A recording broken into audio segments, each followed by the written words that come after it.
Hey, this is Jason, Nomadic Pagan. Welcome to week 46. Today we're going to cover the three kindreds, the final essay. This is rather long, so sit back with a good cup of coffee or some tea and let's get this done. Week 46, the three kindreds, final essay, related required number 7, nature awareness. And number 9, relationship to the kindreds. And number 10, personal religion. Required reading, Our Own Druidry, page 26 and 28, 9 holy things. Our Own Druidry, page 43 and 45, the spirits in the land. Over the past 48 weeks, we have spent time in intimate contact with the nature spirits, experienced festivals devoted to the ancestors, and done right worship to the goddess and gods. By now, you should have a good understanding of those three kindreds. This week, we will work on articulating that in your final essay about these three groups. Make sure you have your notes from weeks 12, 32, and 43 handy. Homework. The requirement we'll be answering today is this. 9. One essay describing the dedicant's understanding of and in relationship to each of the three kindreds, the spirits of nature, the ancestors, and the gods. 300 words minimum for each kindred and 1,000 words total. Examining this requirement, we have a simple breakdown of one major essay in 3 parts. This is listed as one essay because those three kindreds are interwoven and tied together. They are not 3 separate groups that act independently of each other. In this essay, you will be expected to write about each of the three kindreds, the spirits of nature, the ancestors, the gods. For each of the three kindreds, you will be expected to show not only an understanding of what they are, but also talk about your personal relationship with those kindreds. This means that it is not enough to simply speak in general terms about them, but you will need to speak personally about what they mean to you.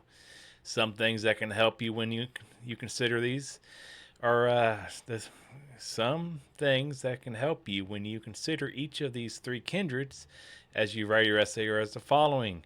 For each of the three kindreds, think about the following questions. Not all may apply, but taking a moment to think about them might help you articulate something. Which of the 3 realms is this kindred associated with? Which of the 3 worlds is this kindred associated with? Which of the ritual gates, fire, well, and tree is this kindred associated with? Which powers in the 2-power meditation is this kindred associated with? What places are sacred to this kindred? If you are not in a place that is sacred to this kindred, how do you contact them from there? Where can you contact this kindred? Are there myths or legends about this kindred that give you insight into its nature? The kindred often have many titles. What do those titles reflect? What sort of offerings do you give to this kindred? What do you call this kindred for? What is the nature of this kindred's relationship to humans? What is the nature of this kindred relationship to the other kindreds? Think of time that you have personally interacted with the members of this kindred. What sort of feelings did you get? How did you interact with them? Did your interaction with them change how you saw them? How are you related to this kindred? Is there a time when this kindred has really helped you out? Is there a time when you felt a real connection to them? How do the myths portray this kindred? What do the cultures you have studied about them say about them?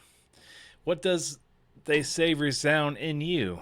Make sure you address each of the 3 kindreds in turn, and that you describe both your understanding and your experience of the kindred in question. Some journal talk about the kindreds will also benefit you, such as similarities between them or wide differences. Now the hard part, boiling all this down into one essay. You need to provide at least 100 words about the 3 kindreds in general, including their relationship to each other. Beyond that, take all of those questions that we applied to the kindred above and boil them down to 300-word responses about each. Remember to talk about your personal relationship with them. Once you're done that, you have your essay done on the 3 kindreds. Yay! Here's a prayer to the 3 kindreds. My spirit is the spirit of my ancestors. Their blood is my blood. Their heart is my heart. My eyes see the wonder of the world they left to me, and I shall leave it to my children better than I found it. Hail the ancestors. My spirit is the spirit of the nature kin. Their joy is my joy. Their song my song. My steps go lightly in deference to them, that I may walk among them in honor. Hail the nature spirits. My spirit is the spirit of the gods and goddesses. Their wisdom is my wisdom, their prayer my prayer. My life is lived in honor of them, attaining the order of the world through sacrifice. Hell, the Shining Ones. Art by Ian Corrigan and prayer by Reverend Michael J. Dangler, 3cranesgrove.org. Yeah, let's go to what I wrote here. Three kindreds. Spirits of nature, the ancestors, and the Shining Ones are the three kindreds of the cosmos. All three are intertwined, though they are in different realms from each other. They all come together for us during ritual to connect us to the cosmos. Using a gatekeeper, we open the gates between those realms so we can commune with them, with each of the three kindreds in kind. We can communicate with them through rituals, spoken or silent prayers, meditation, or trance. I meditate more than I do formal rituals, so I have had success with getting guidance through meditation. Spirits of nature. The spirits of nature comes in numerous forms. They originate in the realm of Midgar or Earth. Examples are the Devas, the Dryads, and the four types of elementals, house spirits and land spirits. All are not alike, and each has its own characteristics. Some are docile, while others are mischievous. Trees, plants, rocks, and endless more examples are the embodiment of nature. Everything has a spirit to it. When we bring a piece of nature into a ritual, we are requesting its energy, which might be as old as Earth itself, to help us achieve our goals. When seasons change, so do the spirits of nature. Some go into hibernation to await the coming spring, and others die in the winter to make room for a new life, and to fertilize a new life the coming new year. Unlike the ancestors or the Shining Ones, we do not have to do rituals or meditation in order to communicate with them, as they are already here with us in this realm. They are often helpful rather than harmful to us, and we can indicate gratitude by leaving offerings such as milk or honey. In ritual, we call on the nature spirits to comfort us, protect us, and request blessings to further our goals of the ritual. As I go out in nature, I notice different things, from the seasons changing with the changing of the leaves, to insects making their usual noise, to birds chirping and playing. If we just take a minute to commune with nature and really take in our surroundings, we find out our everyday hustle and bustle does not really matter to any of it. It is a whole new way of thinking. If we just hug a tree and not worry so much, life goes on. Growing up, I spent a lot of time outside. I had a fascination with living things, be it lizards, snakes, or insects. I communed with them or captured them and cared for them for a while before releasing them back into the wild. My mom really loved that a lot. Now I care for my property, planting new plants or removing energy-sapping plants to help the stronger ones become healthier. Everything I feel has energy or a presence to it. Ancestors. Our great ancestors are no longer with us, but they are never forgotten. The ancestors are the mighty dead, be they your grandparents, parents, or even further into the reach of time with those heroes which we call kin. We connect the ancestors to the underworld realm. We give offerings to the well to flow down to the ancestors. I remember my ancestors and even honor them regularly by thinking of them throughout the day. Remembering my grandmother always saying, "I want to be a fly on the wall when I pass to see how you manage things." Makes me hesitate to this day to kill flies.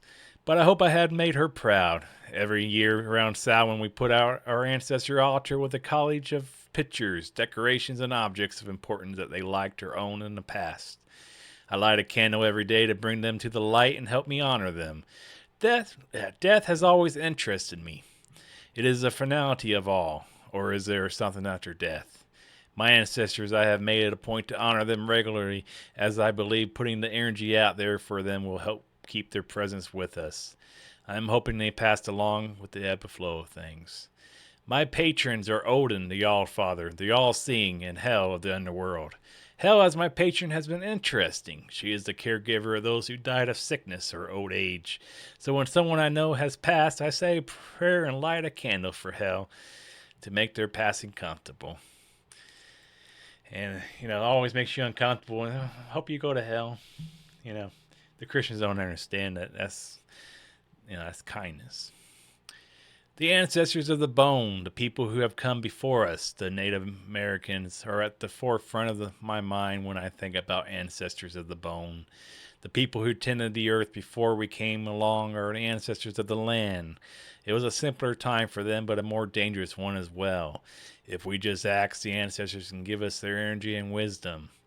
The gods, the shining ones, are the diamond in the sky for all scholars of the past, present, and future.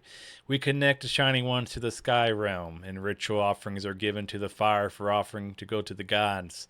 We must research offerings a little when deciding what to offer. Some gods and goddesses like mead, while others would prefer wine. The Shining Ones have the ability to alter our timeline, or rather, they can change the outcomes of situations that will happen. When we request an omen, they will sometimes show us this path. We can also request a gift or request help from the Shining Ones. A gift for a gift comes to mind. With Odin, I have heard you do not want to request anything. He believes you must create what you desire, as what he asks in return might be too large of a gift to give, or too large of a sacrifice for you to give. When communing with the Shining Ones, I have found it best to do so in meditation or trance. Messages of guidance or wisdom have often been passed to me using this method. You can also combine this with interpreting your omens during ritual. I try every morning and night to stand in front of my altar, light a stick of incense and a candle depending on my time, and pray to my patrons. Doing this shows my respect for them. God and goddesses throughout all cultures are similar in nature but different in name. Their energy mirrors the other deities and is only separated by the individual pantheon line. My patrons, gods, and goddesses, which I have mentioned before, are Odin and Hel. I work with them daily throughout my day, or try to. They work hand in hand with my other guardians, such as my spirit guides, guardian angels, and other such beings. Every night before passing off to sleep, I say a prayer, thanking each of them for keeping me safe that day. As an over-the-road truck driver, I need all the assistance I can get. Odin pushes me to become stronger and healthier, and Hel makes me see the light in people's hearts, and I try to demonstrate compassion to people as they live out their lives. The Shining Ones are a boon in everyone's life. Demonstrating the proper piety helps us stay connected through time and space. In closing, the nature spirits, the ancestors, and the Shining Ones work together to bring us the ritual to success. We value each one for what they offer us and demonstrate our relevance to each in kind. Alright, y'all. Next week is going to be week 47, wrapping up personal religion, final essay, and book report. So catch me next week when we go over week 47. Hope that wasn't too long for y'all and y'all were able to keep up. But get to writing that essay. It's a long one, but it's easy. Just go each one. Anyway, blessed be. Peace.